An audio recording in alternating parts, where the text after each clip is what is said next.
মায়ের বয়সী এক মহিলাকে বিয়ে করলেন 12 বছরের যুবক। অবশেষে মামুন লাইলার রেকর্ডও ভেঙে ফেললেন তাদের এই প্রেমের বাঁধন।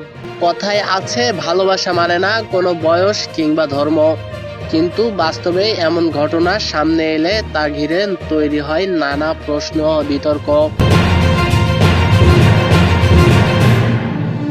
সাম্প্রতিক সময়ে সামাজিক যোগাযোগ মাধ্যমে ছড়িয়ে পড়া একটি ঘটনায় দেখা যায় এক কিশোরের সঙ্গে একজন মধ্যবয়সী নারীর সম্পর্ক ও বিয়ের দাবি নিয়ে সমালোচনা শুরু হয়েছে।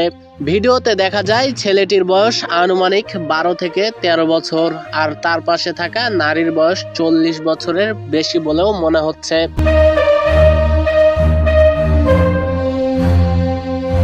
তাদের একসঙ্গে দেখে অনেকেই মন্তব্য করছেন, দেখলে মনে হয় যেন মা ও ছেলে, কিন্তু তারা নিজেদের একে অপরের জীবন সঙ্গী হিসেবে দাবি করছেন।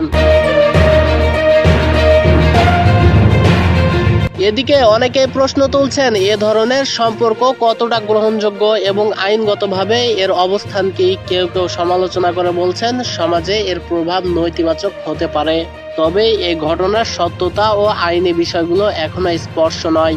সংশ্লিষ্ট কর্তৃপক্ষের কোনো আনুষ্ঠানিক বক্তব্য পাওয়া যায়নি।